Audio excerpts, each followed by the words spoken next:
사람들은 자기가 인정받기를 원합니다. 그리고 공감받기를 원합니다. 그러면서 자기는 다른 사람을 인정하지 않고 자기는 다른 사람을 공감해주지 못할 때가 많습니다. 왜 그러냐 하면 내가 인정받고 내가 공감 싶은 마음에 자기만을 생각하고 있기 때문에 다른 사람을 인정하거나 공감해줄 여유가 없을 때가 많습니다. 그래서 지나치게 자기중심적으로 살고 있는 겁니다. 누구나 이기적이고 자기중심적인 삶을 살 수밖에 없지만 지나치게 이기적이고 지나치게 자기중심적으로 사는 것은 오히려 자기에게 독이 된다는 것을 우리가 알아야 합니다. 다른 사람에게 인정을 받고 공감받기를 원한다면 내가 먼저 다른 사람을 인정하고 공감하라 라고 성경은 말씀합니다. 마태복음 7장 12절 보면은 예수님이 이렇게 유명한 말씀을 하셨습니다. 그러므로 무엇이든지 남에게 대접을 받고자 하는 대로 너희도 남을 대접하라. 이것이 율법이요 선지자니라 라고 말씀하고 있습니다.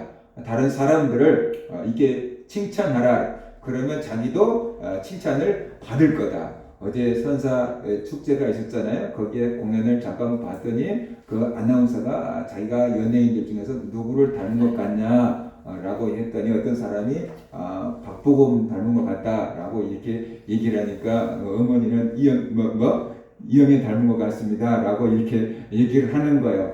자기를 칭찬해 주니까 자기도 또 칭찬을 해주는 거잖아요. 우리가 인정을 받기를 원한다면 먼저 다른 사람을 인정해주고, 우리가 공감받기를 원하면 다른 사람 먼저 공감해주고, 위로받기를 원하면 다른 사람 먼저 위로해줘야 되는 거예요. 그것이 율법이요 선지자라고 말씀을 하셨어요.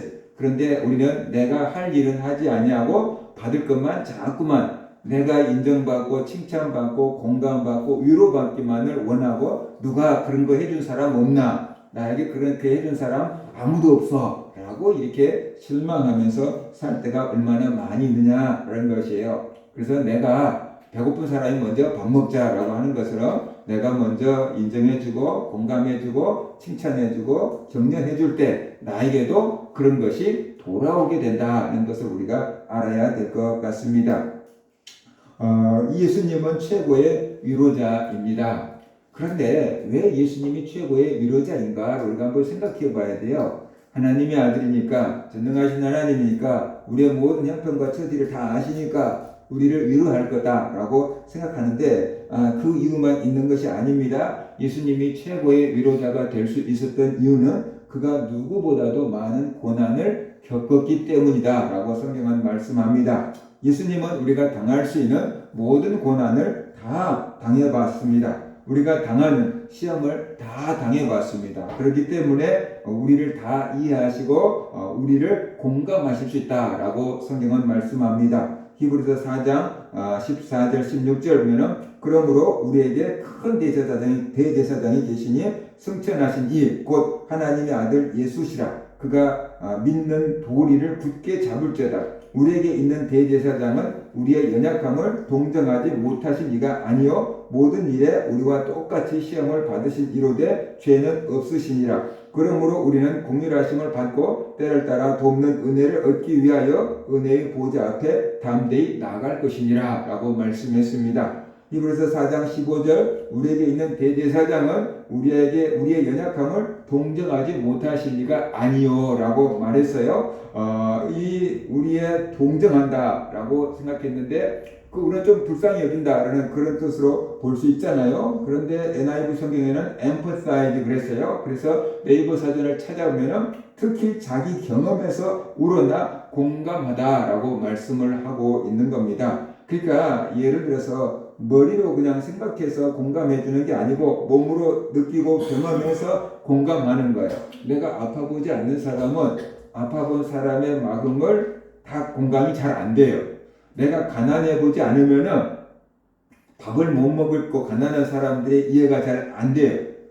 그러니까 옛날 6.25 때 없어서 못 먹었다 그랬더니 손자들이 그런 데잖아요. 라면 드시지요 그런 데잖아요. 그러니까 공감이 안 되는 거예요. 그래서 내가 아파보고 내가 가난해보고 내가 무시당해보고 내가 배신당해보고 그래야지 그 사람들의 마음을 이해하고 공감할 수 있다. 그런데 예수님은 아파 보셨죠. 그는 질고를 아는 자라 그랬잖아요. 예수님이 아파 보신 거예요. 예수님은 배신 당해봤어요. 사람들에게 비난 당해봤어요.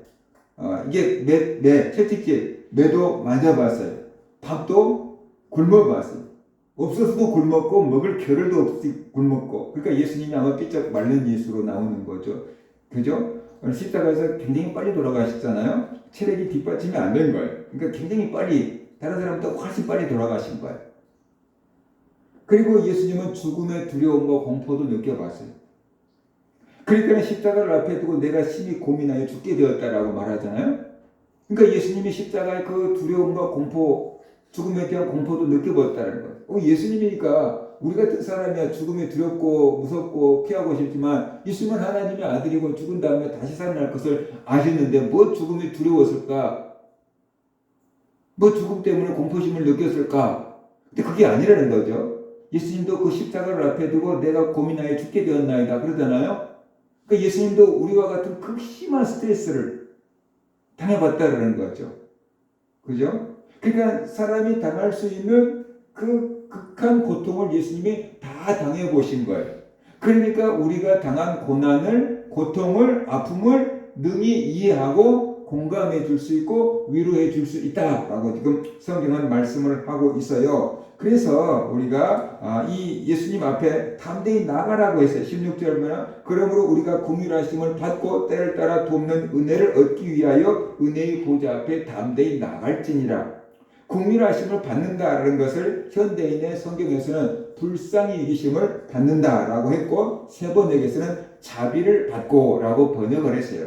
그러니까 하나님으로부터 예수님으로부터 긍휼히 여기심을 받고 불쌍히 여기심을 받고 자비를 받으려고 한다 그러면은 하나님 앞에 나가는데 예수님 앞에 나가는데 담대히 나오라 그래요. 나를 불쌍히 여겨주지 않으면 어떡하지? 나를 안 도와주면 어떡하지? 응답해주지 않으면 어떡하지? 그런 마음이 아니고 응답해 줄 거다. 나를 도와주실 거다. 나를 불쌍히 여겨줄 거다. 해결해 주실 거다. 라는 그런 믿음을 가지고 나오라는 거예요. 왜냐 그러면은 예수님은 우리를 어떻게 돼요? 동정하시는 분. 우리의 형편과 처지를 다 아시는 분. 우리를 위로하시는 분.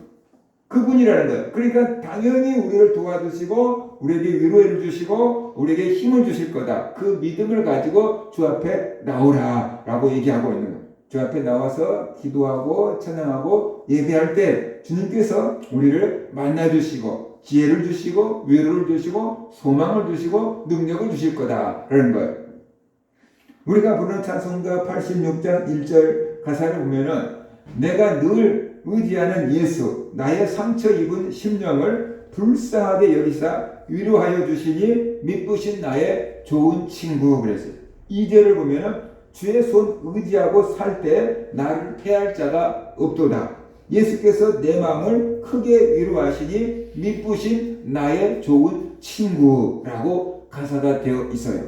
그러니까 우리가 늘 예수님을 의지하고 살면 우리의 상처 입은 심령을 주님께서 불쌍히 여기시고 우리를 위로해 주신다. 미쁘신 나의 좋은 친구, 주님은 믿을 수 있는 분이다. 믿을 수 있는 나의 친구다. 그러니까 그 주님의 은혜를 믿고 담대히 주 앞에 나오라 라고 히브리서에서는 요청하고 계신다라는 것이.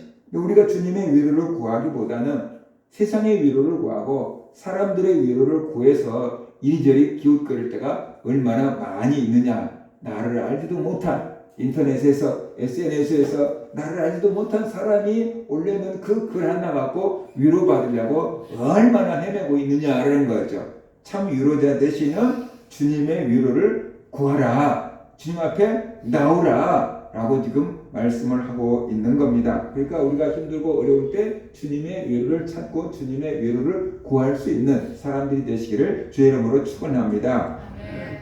고난 당해보지 않는 사람은 고난당한 사람의 마음을 잘 모릅니다. 그렇기 때문에 고난을 겪어보고 위로를 받아본 사람이 좋은 위로자가 되는 겁니다. 하나님은 고난당한 자를 위로하십니다. 그리고 하나님께 받은 그 위로로서 자기와 같이 고난당한 사람을 위로하게 하신다라고 말하고 있어요. 고린도후서 1장 3절 4절 보면은 찬송하리로다. 그는 우리 주 예수 그리스도의 하나님이시요 자기의 아버지시요 모든 위로의 하나님이시요 우리의 모든 환난 중에서 우리를 위로하사 우리로 하여금 하나님께 받은 위로로서 모든 환난 중에 있는 자들을 능히 위로하게 하시는 이시로다 라고 말하고 있어요. 이런 의미에서 볼 때 우리가 고난 당하는 것은 하나님의 위로를 받을 수 있는 기회다.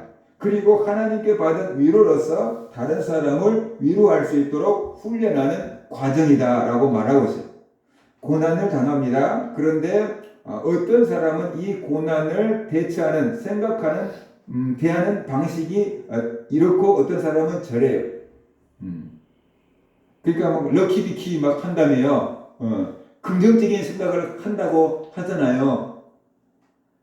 그러니까 우리가 그 고난을 당하면 원망하고 불평하고 영 망했어 라고 생각하는 사람도 있고, 고난을 통해서 뭔가를 배울 거야, 이 고난에 뭔가 의미가 있을 거야 라고 생각하고 대처하는 사람이 있다라는 거예요.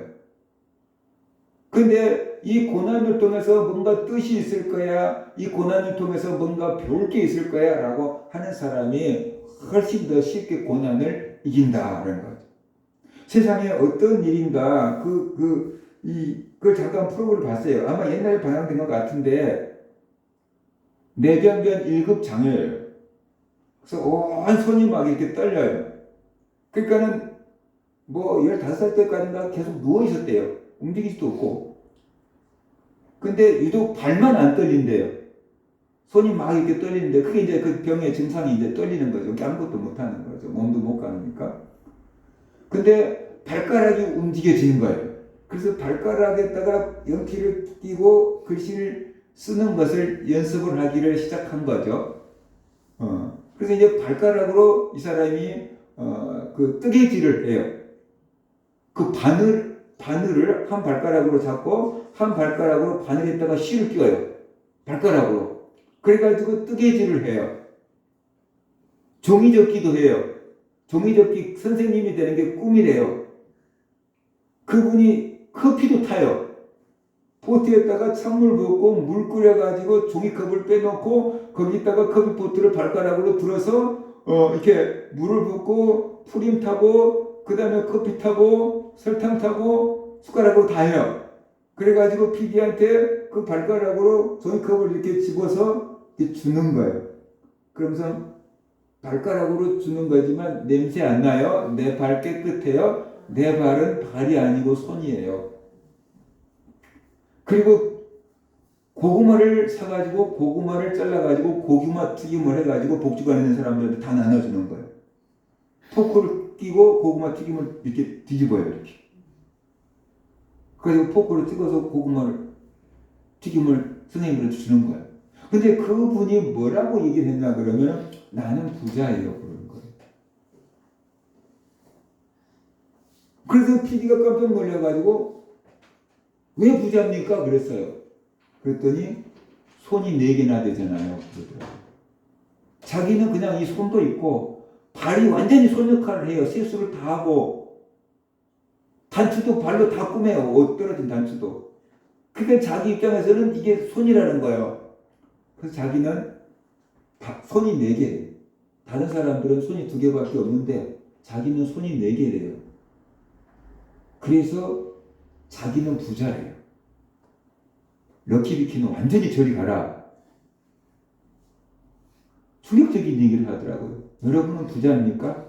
여러분이 부자라고 생각해 본 적이 있습니까? 여러분이 다른 사람보다 행복하다고 생각해 본 적이 있습니까? 근데 몸도 못 가는, 휠체어도 탈 수 없어가지고 맞췄대요. 발가락으로 움직이는 휠체어를. 보통 사람들은 손으로 이렇게 휠체어를 조정하고 다니잖아요. 근데 그 사람은 손으로 움직일 수가 없으니까 발가락으로 조정하는 휠체어를, 전동 휠체어를 맞춤으로 맞춘 거예요. 그래서 그걸로 마트를 장보고 다녀요. 움직여가지고. 저런 사람도 자기가 부자라고 생각하는데, 우리 건강한 사람이 그보다 건강한 사람들인데 부자라고 생각한 사람이 얼마나 있느냐라는 거죠. 우리는 마음이 병이 들어있어요. 나보다 나은 사람들만 생각하고 내가 왜 태어났나 세상에 나같이 불행한 사람이 어디 있나? 나같이 고통스러운 사람이 어디 있나? 이렇게 살 바에야 죽는 게 낫지. 그렇게 마음이 병들어 있는 사람들이 굉장히 많아요. 그런데 몸이 그렇게 병들어 있는데 그 사람이 너무 행복하게 웃어요. 그러니까 왜 그렇게 행복하냐? 그러니까 내가 누군가에게 도움을 줄 수 있다라는 것. 그것이 너무 감사하다. 내가 누군가에게 도움을 줄 수 있다는 게 너무 감사하다. 그렇게 얘기를 하는 거예요. 그 사람이 마음이 부자고 그 사람이 마음이 건강한 거 아닙니까? 예수를 믿은 목사도 그 정도 긍정적인 생각을 하고 살지는 못하는 거예요. 손이 네 개에서 너무 부자래 자기가. 그리고 자기도 뭔가 할 수 있다는 것을 보여주고 싶었대요. 자기에게 포기란 건 없다고. 자기도 뭔가 할 수 있다는 것을 보여주고 싶었다고. 그 발가락을 갖고 바늘귀를 낀다니까요. 우리는 이제 노안이 오니까 이게 바늘귀가 보이잖아요. 이게 끼지도 말아요. 근데 어떻게 그걸 감각으로 다 끼워요. 그래가지고 뜨개질을 하는데요. 뜨개질 하나 작품 요만한 거 액자 이렇게 넣어 놓는 걸 3개월 걸쳐서 한대요. 그렇게 작품을 만들어 놨어요. 걸어놓고. 그런 사람도 살려고 애를 쓰는데, 그런 사람도 다른 사람에게 도움이 되려고 애를 쓰는데, 그래가지고 그 몸으로 고구마 튀김을 만들라고 다른 사람들한테 주면서 다른 사람들이 마시는 걸 보고 너무 행복해. 자기 종이접기 선생님은 그 계란 후라이를 너무 좋아하는데, 그래서 종이접기 선생님이 이제 가르치는 날 수업이 있어서 오니까 거기다가 후라이팬에다가 계란 후라이를 이렇게 해가지고 발가락으로 소금을 찍어가지고 소금까지 뿌려요. 그래가지고 계란 후라이를 해가지고 선생님한테 주니까 선생님이 너무 맛있다고. 간을 소금을 발가락으로 이렇게 이거 집어갖고 이렇게 뿌리더라고요. 우리가 손으로 이렇게 뿌린 것처럼 계란 후라이에다가 간을 맞추더라고요. 그래가지고 대접을 해주는 거예요. 자기 방에 찾아오는 사람들에게 커피 한 잔씩 대접하고 다른 사람들이 먹고 즐거워하는 것을 보니까 자기가 너무 행복하다라고 얘기를 하는 거예요. 그러니까 이 고난을 당했을 때 우리 성도들이 생각할 것은 이 고난에 어떤 의미가 있겠지라고 생각하고 이 고난을 통해서 하나님을 찾으라고 하는 거겠지 하고 하나님을 찾고 하나님이 위로해 주시겠지 하고 하나님의 위로를 구하고 받고 그 위로를 받으면 그걸로 끝나는 게 아니고 이제 나와 같이 고난당한 사람을 위로하라고 하나님이 나를 치료하시는구나, 도와주시는구나, 해결해 주시는구나, 응답해 주시는구나. 그것을 알고 나와 같은 사람들을 위로하고 격려하고 세워주고 주님을 간증할 수 있는 사람들이 되어야 된다는 거예요. 되어야 된다는 거죠. 어떤 권사님을 만났는데 그 권사님은 내가 병명 생각하는데 암이었어요. 근데 굉장히 희귀한 암을 앓았어요. 그래도 그 병이 이제 치료가 됐는데 병원에서도 재발 가능성이 굉장히 많다고 그리고 이게 몸무게가 막 줄었다 늘었다 막 하는 막 그런 것이 있는가 봐요. 그래서 막 이게 그게 특별히 조심하라고 그 병원에서 당부해서 내보냈는가 봐요. 그런데 그 권사님이 그때부터 이게 내 몸을 이제 잘 관리해야 되겠다. 라는 생각을 한 거예요. 그래서 이 몸을 관리하려면 건강한 음식을 먹어야 되겠다. 그래서 그때부터 식생활을 확 바꿔버린 거예요. 그래가지고 요리하는 도구부터 아주 좋은 게 있더만요. 요리하는 도구부터 다른 걸 이제 구입해가지고 전부 자기가 먹거리를 암 환자들도 먹을 수 있는 먹거리를 자기가 만드는 거예요. 식당을 해요. 끝나면서 작은 식당을 하는데 막 그렇게 매일 손님 받는 그런 식당이 아니고 그냥 요리 배우러 오는 사람들 요리 가르쳐주는 식당, 암 환자들 오면 먹게 해주는 식당 그걸 해요. 진짜로. 그래서 암 환자들에게 강의를 나가요. 어떻게 먹거리를 먹어야지 암을 이겨낼 수 있는지, 그 다음에 어떻게 먹거리를 해야지 부작용이 없는지. 그래서 자기가 지금도 뭐 몇 달에 한 번씩 그 병원에 가는가 봐. 항암 치료 받았던 그 병원에 가는가 봐. 근데 의사 선생님이 놀린대요. 자기처럼 저렇게 체중을 쫙 관리하고 있는 환자는 본 적이 없다 그런데 뭘 했냐 그러더래요. 뭘 했냐고. 그분은 치킨도 안 먹어요. 그냥 통닭을 사와서 그 찜기에다가 넣고 이게 그냥 굽는지 찌는지 아무튼 해요. 그런데 치킨보다 더 맛있어요. 그렇게 요리를 직접 다 해요. 자기 딸이 시집갈 때도 그 요리 세트를 선물로 줬대요. 그걸로 하면은 이렇게 건강해진대요. 아무튼 그래요. 그래서 그런 요리를 개발하고 그런 환자들한테 가서 강연하고 그런 요리를 만들어서 먹게 해줘요. 그 사람들한테 소망을 주는 거예요. 자기 받은 위로로서 자기가 다른 사람을 위로하는 거예요. 위로하는 거. 그러니까 나와 같은 사람들이 반드시 있거든요. 내가 질병으로 고통당해봤으면 나와 같은 병을 앓는 사람이 있고 내가 사업이 망해가고 고생을 당해봤으면 또 어디 가면 사업이 망한 사람이 있고 그죠? 내가 남친한테 여자친구한테 배신당해봐 고생했으면 또 그런 사람 또 있기 마련이고 자식이 속썩인 사람 또 그런 사람 있기 마련이고 회사에서 또 위아래 사람한테 막 치고 막 고통스러운 사람은 막 그런 사람도 있기 마련이고 그것을 어떻게 이기고 극복했는지 주님의 나를 어떻게 이겨낼 수 있게끔 도와주었는지 그 주님께 받은 위로로서 우리의 간증을 나누는 거죠. 우리의 삶을 나누는 거죠. 그러면 그 사람들한테 그게 힘이 되고 위로가 되는 거죠. 공부를 못 해본 사람, 공부 못한 사람들을 만날 수 있는 거잖아요. 그래서 주님은 그렇게 우리를 위로자가 되게 만드신 분이다 라고 말하고 있는 거예요. 그러니까 고난을 당해본 사람이 위로자가 되고 위로를 받아본 사람이 위로자가 됩니다. 그래서 고난을 통해서 위로자가 만들어지는 거예요. 고난을 안 당해본 사람은 훌륭한 위로자가 안 돼요. 그러니까 심리상담사들 있잖아요. 우리나라에서 유명한 심리상담사들 보면은 공부를 많이 하고 심리상담사가 된 것 같은데 자기 안에 엄청난 고통이 있었던 거예요. 문제거리가 있었던 거예요. 그래서 이 문제를 해결해 보려고 찾다 하다가 공부하다가 보니까 심리상담을 공부해서 자기가 그걸로 해결을 받고 다른 사람을 해결하는 사람이 된 거예요. 그러니까 고난의 열매예요. 그게 고난의 열매.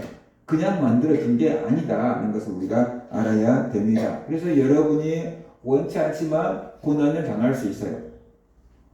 온갖 고난이 모든 종류의 고난이 다 있어요. 모든 위로의 하나님이라 그랬잖아요. 모든 종류 가운데서 하나님은 다 우리를 위로해 줄 수 있어요.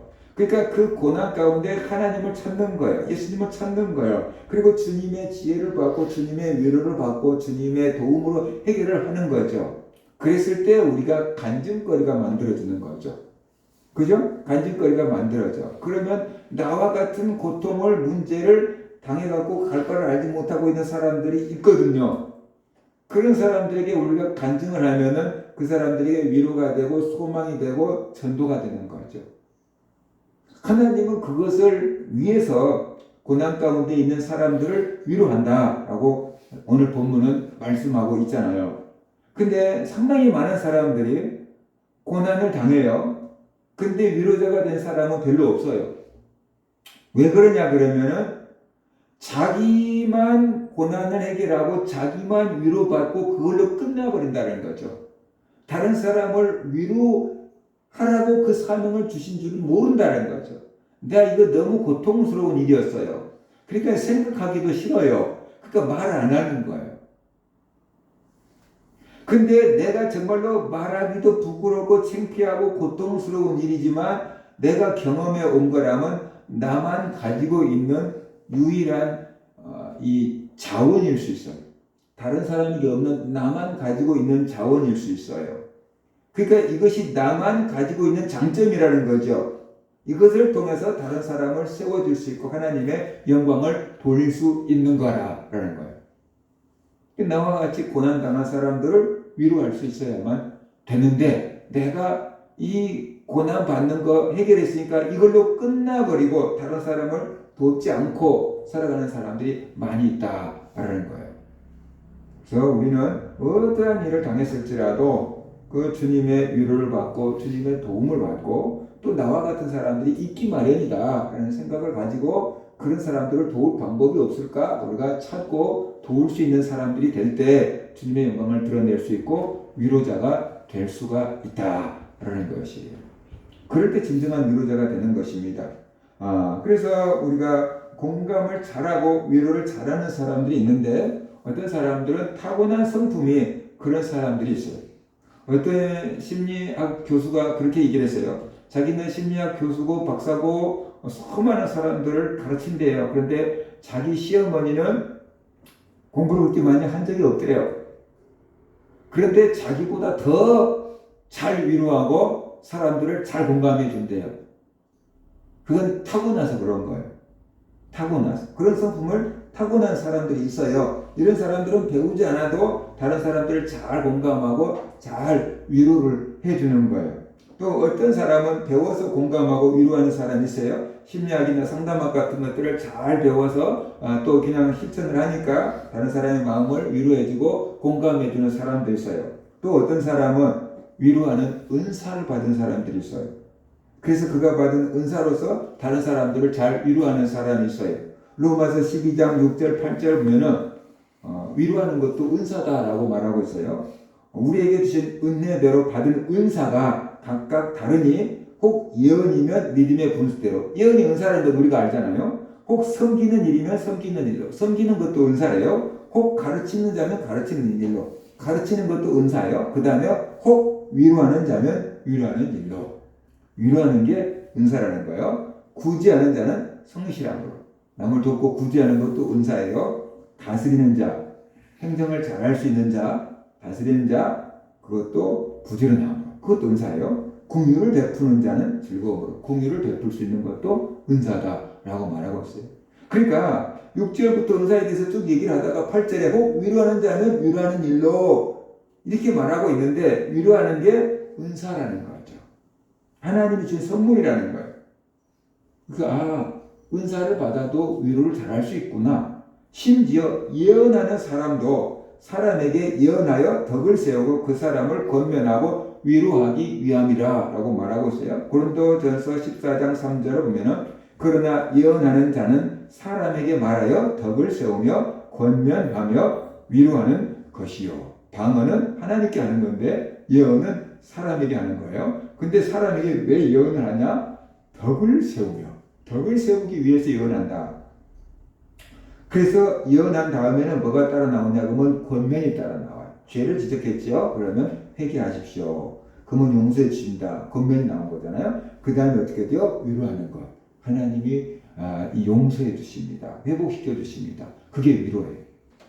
그래서 이 예언하는 목적이 덕을 세우기 위함이고 권면하기 위함이고 위로하기 위함이다 라고 말하고 있는 거예요. 근데 사람들이 예언을 잘못하면 죄를 지적하고 두려움을 주고 어떻게 돼요? 자기의 능력을 과시하고 이런 쪽으로 쓴다는 거죠. 그게 잘못된 거잖아요.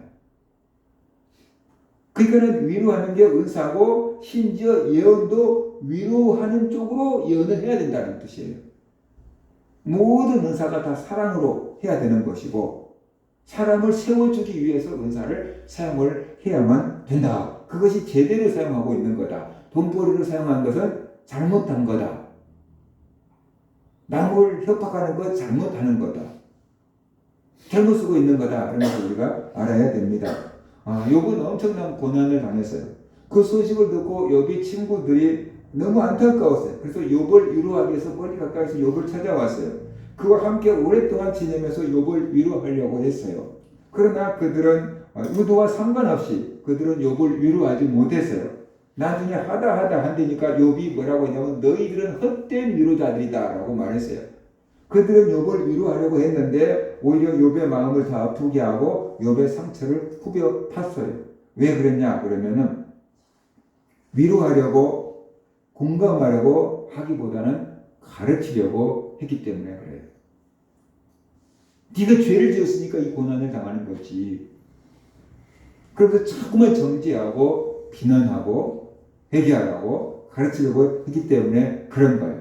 그냥 위로가 됐을 때는 욥과 함께 재에 앉아서 땅바닥에 앉아서 같이 슬퍼하고 울어줄 때가 제일 큰 위로가 됐던 거예요. 우리가 장례식장에 가면은 그 상주들을 만나서 뭔가 위로의 말을 전하려고 그러는데 뭐라고 해야 될지 되게 어려울 때가 많잖아요. 천국에 소망을 두고 위로를 받으세요. 뭐 이런 식으로 이게 얘기할 수 있는데 믿음의 사람들은 그것도 말하는 것도 사실 쉽지 않잖아요. 근데 그냥 예전에 보니까 우리 집사람들이 가갖고 이렇게 끌어안고 같이 이렇게 있는데 그게 더 위로가 된 것 같아요. 말로 뭐 위로 받으세요. 뭐 천국에 소망을 가지세요. 뭐 이렇게 하는 것보다 같이 가갖고 그냥 이렇게 그냥 끌어안고 우리 집사람들이 이렇게 하고 있는 거 보니까 아 저게 더 위로가 되겠다. 같이 있어주는 게 위로가 되는 거죠. 같이 그냥 슬퍼해 주는 게 위로가 되는 거죠. 뭐라고 굳이 말하지 않아도 손이라도 꼭 잡아주고 그냥 그 마음을 알아주는 마음으로 손이라도 꼭 잡아주면 오히려 그게 더 위로가 될 수가 있다는 거예요. 근데 우리는 자꾸 뭘 말해야 될 거라고 생각해. 그죠? 뭐 가르쳐줘야 될 거라고 자꾸만 생각해. 그러다가 보면 진짜로 위로가 안 되고 내 마음이 전달이 잘 안 되는데 내 의도는 위로하려고 했는데 요배 친구들처럼 그들의 의도는 위로하려고 했어요. 근데 결과는 헛된 위로가 된 거죠. 그렇죠? 그럴 때가 많다라는 것이 꼭 말로 해야 되는 게 아니고 그냥 같이 해주고 기도해 주는 것 그런 것들도 위로가 될 수 있다. 안부를 물어봐 주는 것도 위로가 될 수 있고 기도하고 있어요. 그 말도 위로가 될 수 있고 기도해 줄게요. 그것도 위로가 될 수 있다는 것을 우리가 알아야 될 것 같습니다. 신약성경을 보면은 위로를 잘하는 사람이 있어요. 그가 누구냐 그러면 바나바예요. 바나바는 어떻게 사람을 위로했을까요? 바나바는 물질로 사람을 위로했어요. 사도행전 4장 36절 37절 보면은 구브로에서 난 레위족 사람이 있으니 이름은 요셉이라 사람들이 사도들이 일컬어 바나바라 바나바 하면 번역하면 위로의 아들이라 하니 그가 같이 있음에 팔아 그 값을 가지고 사도들의 발 앞에 두니라 라고 말하고 있어요. 바나바의 원래 이름은 요셉이었는데 사도들이 바나바라고 불렀어요. 별명을 붙여준 거예요. 바나바라는 뜻이 뭐냐 그러면 위로의 아들이다. 그런 뜻을 가지고 있대요. 그러면 사도들이 바나바를 왜 위로의 아들이라고 불렀을까요? 그만큼 다른 사람들을 잘 위로하기 때문에 사도들이 볼 때도 저건 정말 위로하는 사람이구나 인정해 준 거예요. 그래서 위로의 아들 바나바 이렇게 이름을 붙여준 거지요. 그가 어떻게 위로했는지 첫 장면이 나오는데 자기 밭을 팔았대요. 그래가지고 사도들한테 갖다 준 거예요. 왜 갖다 줬겠어요? 가난한 사람들에게 나눠주세요. 그러면서 자기 밭을 팔아서 헌금을 한 거예요. 그러니까 사도들이 그 밭을 판 값을 받아서 가난한 사람들에게 구제한 거예요. 그것을 보고 안 믿는 사람들이 교회를 막 칭찬한 거예요. 그리고 사람들이 교회로 막 몰려든 거예요. 바나바의 그 행실을 보고 말이에요. 그 바나바가 많은 사람을 물질로 위로해 주었어요. 근데 무엇보다도 바나바는 사람을 세워주는 사람이었어요. 바나바는 사람들을 잘 위로해주고 그들을 권면하고 믿음으로 잘 세워주는 아주 그냥 킹메이커 같은 그런 사람이었다라고 볼 수 있어요. 바나바가요 바울을 세워줬고 마가를 세워줬어요. 사도행전 9장 26절 27절 보면은 바나바가 사울을 사도들에게 소개한 사건을 이렇게 얘기합니다. 사울이 예루살렘에 가서 제자들을 사귀고자 하나 다 두려워하여 그가 제자됨을 믿지 아니하니 바나바가 데리고 사도들에게 가서 그가 길에서 어떻게 주를 보았는지와 주께서 그에게 말씀하신 일과 다메섹에서 그가 어떻게 예수의 이름을 담대히 말하였는지를 전하니라. 이 사울이라는 사람이 기독교를 핍박한 사람이었어요. 스데반을 죽이는데 앞장섰던 사람이고 이게 외국에까지 가서 예수 믿는 사람들을 잡아다가 감옥에 가둔 일을 앞장서는 일을 했어요. 그러니까 기독교인들은 사울을 두려워하고 무서워했어요. 그런데 이 사울이 다메섹 도상으로 가다가 부활하신 예수님을 만나고 변화가 돼서 예수님을 전하는 사람이 됐어요. 예수님의 제자가 되고 복음을 전하다가 보니까 사도들이 궁금한 거예요. 사도들은 3년 동안 예수님이 살아있었을 때 예수님을 직접 목격한 사람들이잖아요. 그러니까 그 사도들과 교제하고 자기가 받은 이 복음이 맞는지 확인하고 싶었던 것 같아요. 그래서 사도들을 만나려고 했는데 사도들은 이 사울이 두려운 거예요. 저거 진짜 예수를 믿는 건지 믿는 척 하는 건지 그래서 우리를 잡아서 가두려고 우리를 만나려고 속임수를 쓰는 건지 알 수가 없었던 거예요. 그래서 사도들이 안 만나주는 거예요. 그런데 바나바가 사울을 알았어요. 그래서 사도들에게 사울을 데려갑니다. 그리고 사울이 다메섹 도상에서 어떻게 부활하신 예수님을 만났는지, 그리고 예수님이 이 사울에게 이방인의 사도가 되게끔 명령을 주신 것, 사명을 주신 것을 말하고, 이 사울이 다메섹 도상에서 어떻게 부활하신 예수님을 증거했는지 사도들에게 얘기를 해준 거예요. 그러니까 사도들이 바나바의 얘기를 듣고, 아, 그러면 진짜 저 사람이 예수 만나고 변화된 게 확실하구나 하고 사울을 만나준 거예요. 그래서 그러면 너는 이방인의 사도가 분명하다 하고 이방인의 사도로 인정해주게 된 거죠. 만약에 이 바나바가 사울을 사도들에게 연결시켜주지 않았다 그러면은 사울이 이 바울되고 사울이 그리스도의 제자로서 사명을 감당하는데 상당히 걸림돌이 많았을 것입니다. 그런데 바나바라는 사람이 있었기 때문에 사울이라는 인물이 존재할 수가 있었던 거예요. 핍박을 피해서 피난을 갔던 사람들이 안디옥까지 피난을 가서 헬라인 이방인들에게 복음을 전했어요. 근데 이방인들이 예수를 믿네요. 그 소식이 사도들에게 들리니까 예루살렘에 있는 사도들이 깜짝 놀랐어요. 이방인들이 어떻게 예수를 믿어? 그게 사실이냐? 확인을 해봐야겠다. 그래가지고 바나바를 보내요.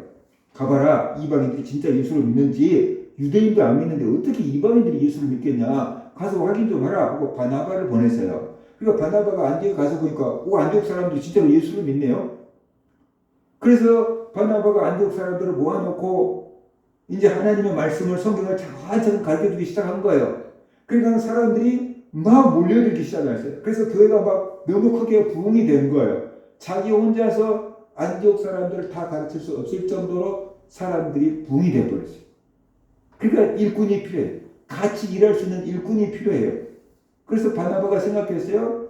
여기서 같이 일할 수 있는 일꾼들 누가 있을까? 누가 제일로 여기에 적임자일까? 그러다가 사울을 생각한 거예요. 사울이 다소에 가서 기도하고 있었는데 이 바나바가 다소까지 찾아가서 사울을 안디옥 교회 목회자로 청빙해 온 거예요. 그래서 안디옥에서 바나바와 사울이 1년 동안 안디옥 교회를 가르치고 부흥 성장을 시켰어요. 그래서 안디옥 교회 성도들이 금식하고 기도할 때 성령님께서 말씀하셨어요. 바나바와 사울을 따로 세워서 선교사로 파송하라. 그래서 안디옥 교회에서 최초로 선교사를 파송하는데 바나바와 사울을 최초의 선교사로 파송을 합니다. 그리고 안디옥 교회 성도들이 살아가는 모습을 보고 이방인들이 저 사람들은 그리스도를 따르는 사람들이야 그리고 그리스도인이라는 이름을 붙여준 거예요. 그때부터 그리스도인, 크리스찬 이런 용어가 만들어지게 된 거예요. 그래서 처음에는 바나바와 바울이 선교팀으로 나갔는데 나중에는 이제 바울이 바나바 이름보다 앞장서서 나와요. 바울과 바나바 이렇게. 그러니까 처음에는 바나바가 바울보다 더 유명했어요.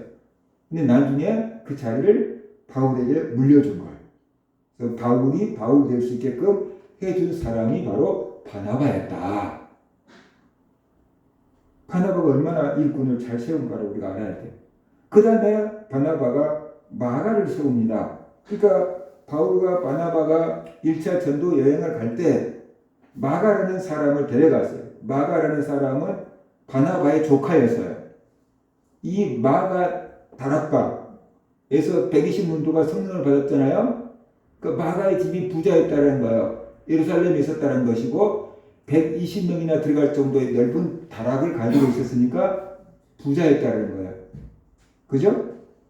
그러니까 바나바도 부자였어요. 그 집안이. 그래서 땅을 팔아서 헌금을 한 거죠. 그래서 바울과 바나바 그리고 마가가 전도 여행을 떠났는데 1차 전도 여행을 마치고 2차 전도 여행을 떠날 때 바나바가 마가도 또 데려가자 그랬어요. 그랬더니 바울이 아니다.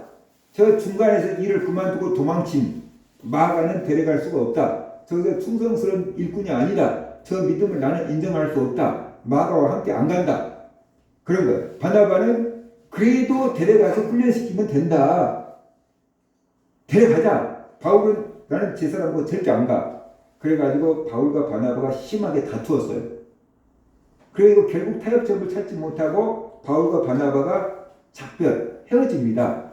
그래서 바울은 바울과 신라, 감옥에 갇힌 신라 있었잖아요. 바울이 신라를 데리고 2차 전도 여행을 떠나고 바나바는 조카 마가를 포기할 수 없었던 거예요. 그래서 마가를 데리고 또 다른 전도팀을 꾸려서 떠나갑니다. 그래서 마가의 믿음을 세워주고 아마 베드로의 제자가 되게 만든 것 같아요. 그래서 마가가 베드로의 제자가 됐고, 그러면 베드로는 어떻게 돼요? 유대인들을 전도했고 바울은 이방인을 전도했잖아요. 그러니까 바울은 이방인들로 막 전도하고 다닐 때, 베드로는 유대 땅을 전도하고 다닐 때 마가가 베드로를 따라다닌 거예요. 그래서 베드로의 가르침을 다 적어놓은 게 마가복음인 거예요. 근데 나중에 바울이 절대로 인정하지 않았던 마가를 인정합니다. 그리고 디모데에게 편지를 보내면서 네가 올 때 마가를 데려와라. 그가 내 일에 유익하다라고 말해요. 디모데후서 4장 9절 11절 보면은 디모데에게 말합니다. 너는 어서 속히 내게 오라. 대만은 이 세상을 사랑하여 나를 버리고 데살로니가로 갔고, 그리스게는 갈라디아로, 디도는 달마디아로 갔고, 누가만 나와 함께 있느니라. 바울의 전도팀이 다 흩어져 버렸어요. 세상으로 나가 버렸어요. 누가복음을 쓴 누가만 나와 함께 있다. 네가 올 때 마가를 데려오라. 절대로 함께하지 않겠다는 마가를 데려오라. 그가 나의 일에 유익하니라. 바울도 마가의 믿음을 인정했다라는 거예요.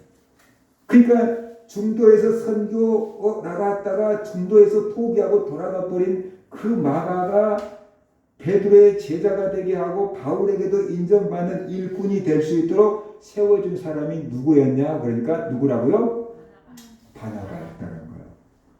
바나바가 사람을 잘 위로하고 격려하고 건면하고 믿음을 잘 세워줘서 훌륭한 제자로 만들어 놓은 사람이 바나바였다라는 거예요.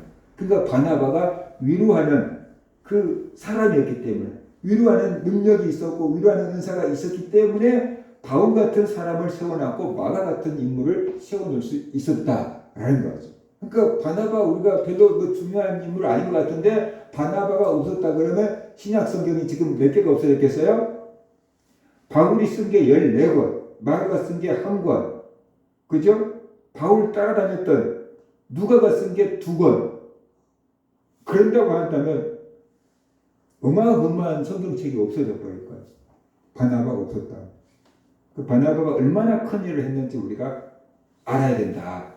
근데 바나바가 이렇게 큰 일을 할 수 있었던 것은 하나님의 말씀도 충만했지만 위로하는 사람이었기 때문에, 위로의 아들이었기 때문에 이렇게 사람을 세워줄 수 있었다. 그래서 위로는 물질로도 할 수 있는 거예요.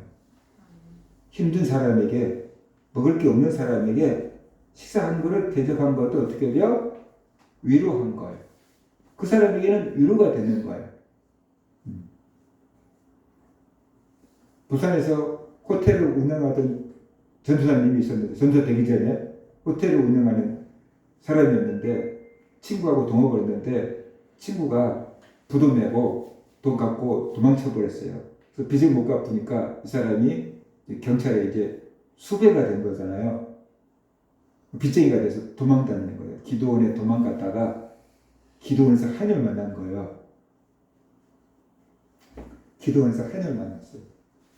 그래가지고 이제 교회 이것저것 숨어서 돌아다니는데 먹을 게 없었어. 그냥 금식이 아니고 그냥 굶식. 먹을 게 없으니까 그냥 굶는 거예요. 뭐 은혜 받으려고 금식한 게 아니고 그냥 굶고 있는 거예요. 교회 청년 예배 때 하고 예배는 드리는데 교회 기도굴에 처박혀가지고 그냥 굶고 있었어요. 그런데 교회 청년 예배에 나온 청년이 형제 식사했어요? 그러더래요. 아니 못했어요. 같이 라면이나 먹으러 갑시다. 그래가지고 라면을 한 그릇 사주더래요. 근데 라면 한 그릇 받아놓고 자기가 감사해서 눈물을 흘렸다고 그러더라고요.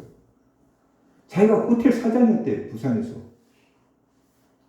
그러니까 자기가 스테이크 썰는 그런 사람인데 라면 한 그릇을 대접받고 너무 고마워하고 감사하고 눈물이 쏟아졌다고 그러더라고요. 그 사람에게는 그게 큰 위로가 됐던 거죠. 큰 위로가 됐던 거죠. 그 물질이 없는 사람에게 우리가 어떻게 해야 돼요? 식사 한 그릇 대접해주고 물질 좀 도와준 거, 그것이 큰 위로가 된다라는 거죠. 어떤 사람은 어떻게 돼요?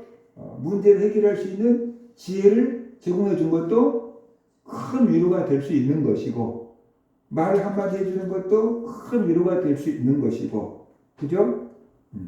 우리가 기도 하나 해주는 것도 큰 위로가 될 수가 있다라는 것이에요. 하나님은 우리를 위로하시는 위로자입니다. 뿐만 아니라 하나님은 우리 성도들이 서로 위로하며 살기를 원하고 우리 성도들이 위로자가 되기를 원합니다. 그래서 에베소 4장 29절 무릇 더러운 말은 너희 입 밖에도 내지 말고 오직 덕을 세우는 데 사용되는 대로 선한 말을 하여 듣는 자들에게 은혜를 끼치게 하라라고 말하고 있습니다. 하나님은 우리들이 서로 위로하기를 원합니다. 하나님은 우리를 위로자로 만들기를 원하십니다. 어떻게 하면 우리가 위로자가 될 수 있습니까? 공감할 수 있어야 됩니다. 다른 사람의 아픔을 우리가 이해할 수 있어야만 됩니다. 어떻게 하면 공감하는 사람이 될 수 있습니까? 나와 비슷한 경험을 해야 되는 거죠. 그러니까 내가 고난을 당해봐야 된다. 원해서 고난을 당할 필요는 없지만 내가 당한 고난도 다 의미가 있었구나라는 것을 깨닫고 그 고난 당할 때 그 경험을 잘 활용할 수 있어야만 된다라는 것입니다. 그래서 나와 비슷한 사람을 잘 공감할 수 있습니다. 남자는 남자를 공감할 수 있고 여자는 여자들을 잘 공감할 수 있고 남자와 여자는 굉장히 공감하기가 힘든 사람들인 거예요. 여자가 여자를 잘 위로할 수 있고 그렇지 남자가 잘 위로하기가 안 돼요. 그래서 동병상련이라고 했어요. 그걸 인터넷 뒤져봤어요. 그랬더니 동병상련이 무슨 뜻이냐 그랬더니 이게 한 가지 동이래요. 한 가지 동자가 있대요. 한 가지 동, 병이 한 가지가 말이에요. 서로, 그 다음에 불쌍히 여길 연. 그래가지고 같은 병을 앓고 있는 사람끼리 서로 불쌍히 여긴다는 뜻. 이렇게 지금 동병상련. 나와 다른 종류의 사람은 이해가 잘 안 되는 거예요. 근데 나와 비슷한 처지에 있는 사람들은 쉽게 이해가 된다. 공감대가 형성된다. 그러니까 유치원 다니는 애 엄마들은 나이가 서로 달라도 그냥 유치원 다니는 애가 있으면 같이 친구 같아. 그냥 같이 얘기 같아 이게. 그처럼 그게 동병상련이라는 뜻인 거예요. 가끔씩 하나님은 우리에게 고난을 허락하십니다. 그리고 그 고난 중에 하나님의 위로를 받게 하시고 그 하나님의 위로하는 하나님이구나 깨닫게 하십니다. 그리고 우리가 그 고난받는 사람들을 또 공감하고 격려하고 위로해주는 그렇게 아름다운 세상을 만들어가기를 원합니다. 하나님은 위로하시는 분인데요. 어떻게 위로하는가? 하나님이 하늘에서 이제 두려워하지 말라, 내가 너와 함께 할게 이렇게 말씀하시기도 하지만 하나님은 사람을 통해서 위로하십니다. 하나님을 믿는 사람을 통해서 위로하십니다. 성경을 통해서 위로하시고 찬양을 통해서 위로하십니다. 그러니까 우리가 하나님의 위로를 받으려고 그러면 어떤 막 신비한 음성을 들으려고 하지 말고 찬송하고 기도하고 말씀 보고 성도 간에 교제할 때 그 속에서 하나님의 위로를 만날 수 있다라는 것이에요. 그 속에서 하나님의 위로를 만날 수 있습니다. 여러분이 안 믿는 사람들에게도 위로받을 수 있습니다. 그런데 안 믿는 사람들에게 위로받다가 자칫 잘못하면은 위로는 됐는데 믿음은 식어질 수 있습니다. 그게 문제인 거예요. 안 믿는 사람들이 우리를 힘들고 어렵다고 위로하는 방법 중에 하나가 소주 한잔 하세요. 이럴 수 있어요. 담배 하나 권할 수 있어요. 그죠? 아니면 힘들다고 내가 아는 용한 점집이 있는데 같이 가볼래? 그럴 수도 있는 거죠. 위로한다고 하는 게 기도한다고 다 되냐? 내가 아는 사람 소개시켜줄게. 이럴 수도 있어요. 그래서 어떤 의미에서 한쪽에서는 분명히 위로가 될 수 있는데 한쪽에서 믿음이 무너져 버릴 수 있어요. 그러니까 안 믿는 사람들의 위로를 막 이렇게 받다가 보고 안 믿는 사람들이 위로를 막 찾아다니다가 보면은 내 신앙이 공허해져 버릴 수 있어요. 그러니까 믿는 성도들에게 위로를 받는 게 좋아요. 성도들에게 위로를 받으면은 뭐 성도들 중에서 뭐 그냥 소주 한잔 합시다 그런 사람은 별로 없을 거고 제가 기도해 드릴게요. 같이 기도합시다. 하나님의 뜻이 있겠죠. 하나님이 도와주실 거예요. 같이 어디 예배 드리러 갑시다. 아니 누구 설교 좋은데 인터넷에 누구 설교 들어보세요. 뭐 이럴 수도 있잖아요. 그죠? 극동방송 들어보세요. 찬양을 들어보세요. 설교 구절 하나라도 보내줄 수 있잖아요. 이런 것들이 우리에게 위로가 되고 이런 것들을 통해서 우리의 믿음이 어떻게 돼요? 더 세워지게 된다라는 것이에요. 그러니까 성도들이 성도들을 위로해 줘야 돼요. 세상 사람들한테 위로받으려고 하지 말고 성도들이 성도들을 위로하고 우리가 성도들을 통해서 위로받을 때 위로를 받을 뿐만 아니라 믿음도 세워지게 된다. 그래서 주님은 우리가 주님께 위로를 받고 그 위로로서 다른 사람들을 위로해 주기를 원하는 거예요. 그럼 위로해 줘서 뭐예요? 위로가 목적이 아니죠. 믿음을 세워주려고 하는 거예요. 위로를 통해서 그 사람의 믿음을 세워주기를 원하는 거예요. 안 믿는 사람은 예수님을 믿게 만들고 예수님을 믿는 사람은 그 믿음이 더욱더 단단해지게 만들고 그래서 또 다른 사람들에게 주님을 간증하게 만들고 그렇게 믿음을 세워주기를 원한다라는 것이에요. 그래서 우리 모든 성도들이 위로받기만을 너무 학수고대하지 말고 여러분이 받은 위로를 가지고 먼저 다른 사람을 위로하시기 바랍니다. 그럴 때 또 다른 사람들로부터 여러분이 위로를 받게 될 것입니다. 그래서 주님께 영광이 되고 우리들의 믿음도 세워지게 되기를 주의 이름으로 축원합니다. 기도하겠습니다. 하나님 아버지 감사합니다.